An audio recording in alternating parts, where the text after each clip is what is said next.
देखो भाई, ये स्नोफॉल और विंटर और मेरा पता नहीं कुछ अलग ही कनेक्शन चल रहा है। आई मीन जिस जिस भी टाइम पे मैं घर से बाहर निकलता हूँ वहाँ पे स्नोफॉल स्टार्ट हो जाती है। और पता नहीं ये मेरे साथ ही हो रहा है या आपके साथ भी ऐसा होता है, कमेंट ज़रूर करना।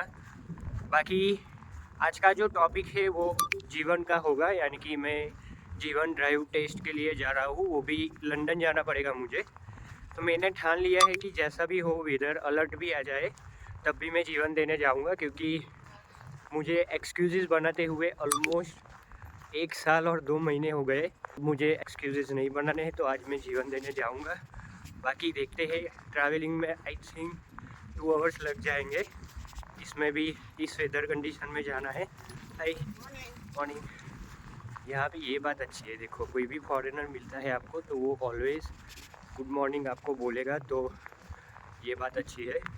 बाकी चलो, अभी हमारी बस है, जल्दी से जाना पड़ेगा।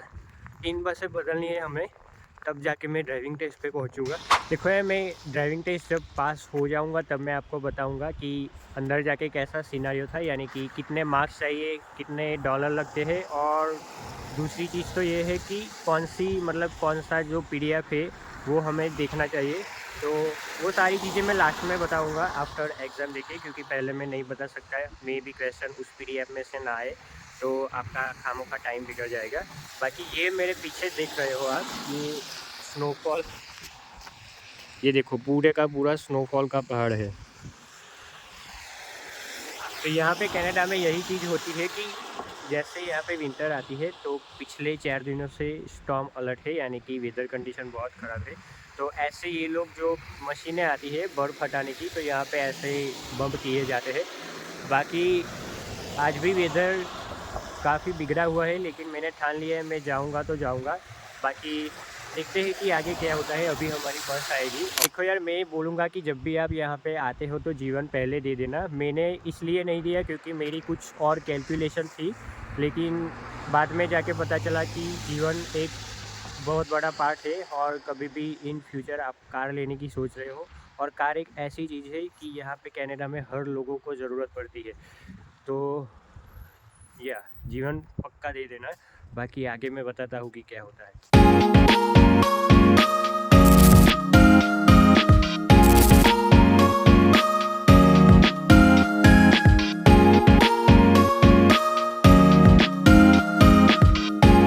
यहाँ पे देखो गाइस, ये जो पूरा मेरे पीछे देख रहे हो वो सेंट थॉमस का ट्रांजिट हब है।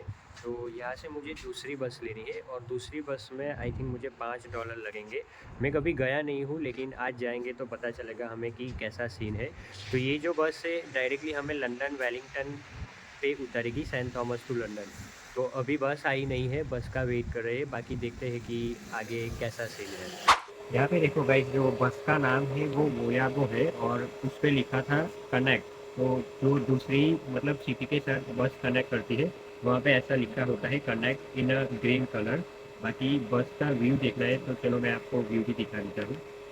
ये देखिए पूरा बस का व्यू है। This is from outside.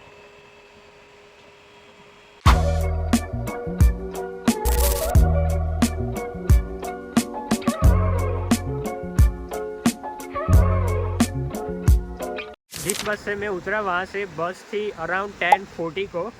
उतनी देर में तो मैं 20 मिनट में पहुँच के चला जाऊँगा। बाकी अगर लंदन में हो तो यहाँ पे I think Wellington side number 30 की बस आती है, उससे आपको सिर्फ 4 मिनट लगेगा वहाँ पहुँचने में, यानी कि जो वॉकिंग डिस्टेंस होगा। अगर आप 13 नंबर की बस यहाँ से ले रहे हो तो 13 नंबर की बस में आई थिंक 20 मिनट्स का वॉक है, तो वो आप डिसाइड कर लेना। बाकी अभी ये हाईवे देखो आप,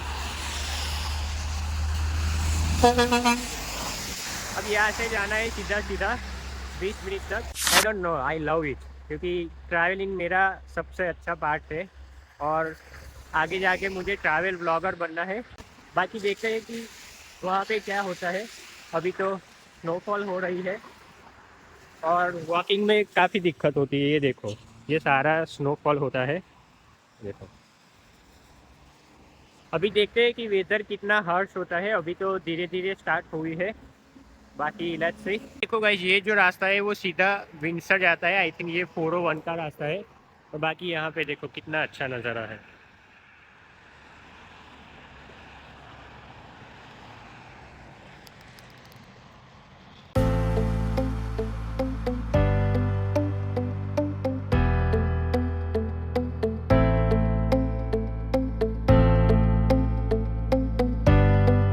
देखो यार, सबसे जो मतलब आपको अगर ड्राइविंग टेस्ट में वेट नहीं करना है, तो मेरे फ्रेंड ने मुझे सजेस्ट किया था कि जब वेदर कंडीशन मतलब थोड़ी बहुत विंटर में अगर स्नोफॉल हो रही है तभी जाना चाहिए, क्योंकि इस टाइम पे लोग सोचते हैं कि विंटर में कौन बाहर जाएगा।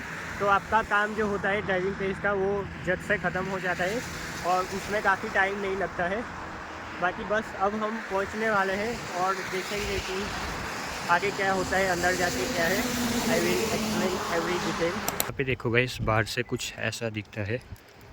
बाकी अंदर जाके बताने ये लोग ये वीडियो की परमिशन देगी कि नहीं, मैं आपको सब कुछ स्टेप बताऊंगा। So the very first step you are going to do, you need a ticket. Here you need to take a ticket. After that you need to check the number over there which is written in your ticket, and then देखो guys, driving licence test में जैसे ही मैं अंदर गया तो पहले तो उन्होंने मना कर दिया कि आप ऐसे मतलब वीडियो यहाँ पे नहीं ले सकते, क्योंकि वहाँ पे रेस्ट्रिक्शन था। तो फिर भी मैंने कुछ चीज़ें ट्राई की है और मैंने वीडियो भी लिया है। तो the very first thing you need to do is you need to get a ticket from a machine. तो यहाँ पे आप वीडियो देख सकते हो, मैंने पूरा डिटेल में समझाया है कि कैसे टिकट लेनी है। तो पहला ये फर्स्ट आपका पहला होगा।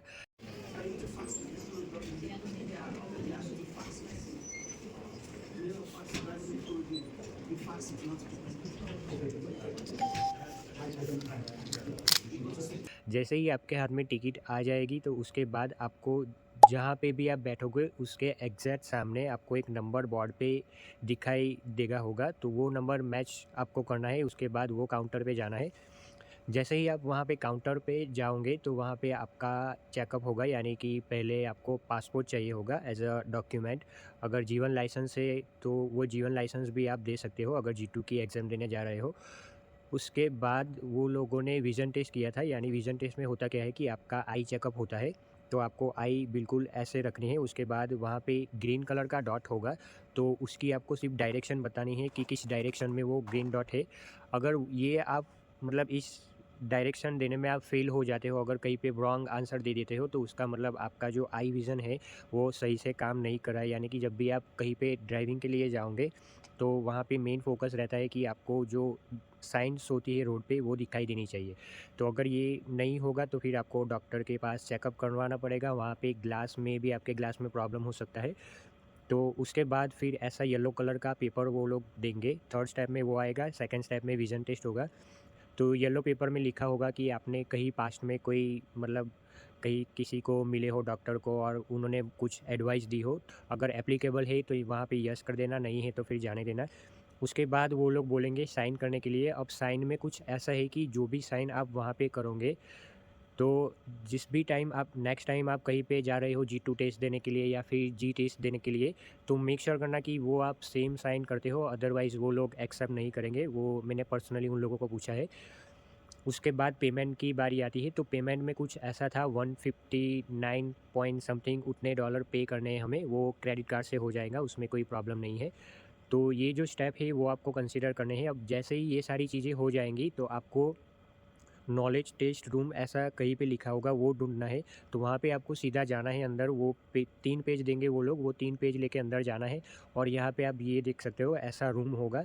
तो किसी यहाँ पे नंबर मेंशन किया है येलो पेपर में, नंबर 3 करके। तो वहाँ पे आपको कंप्यूटर पे जाके बैठ जाना है। सो जैसे ही आप स्टार्ट करोगे कंप्यूटर में तो 2 टाइप के क्वेश्चन आएंगे। उसमें पार्ट 1 में ये होगा, पार्ट 1 में रूल्स वाले क्वेश्चन आएंगे, यानी कि जो थियोरिटिकल क्वेश्चन होते हैं वो आएंगे। पार्ट 2 में सिंबल वाले आते हैं, यानी कि आपको एक इमेज दी गई होती है वो आपको सही से पहचानना होता है।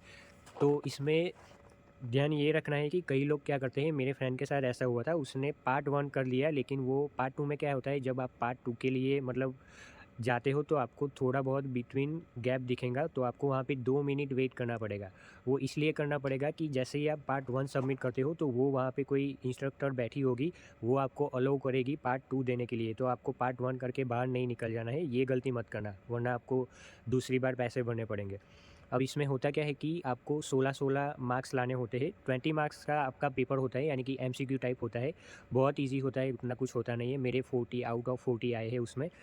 तो ये चीज़ें आपको ध्यान रखनी है। उसके बाद आपको ये ध्यान रखना है कि मान लो अगर आपने पार्ट 1 सिर्फ़ किया है और पार्ट 1 में आपके 16 हो गए, तो दूसरी बार जब आप फ़ीस पे करोगे तो वहाँ पे आपको पहला जो पार्ट 1 किया था उसका एग्ज़ाम नहीं देना है, डायरेक्टली आपको पार्ट 2 के लिए एग्ज़ाम देनी है। तो ये भी आपके लिए इम्पोर्टेंट है।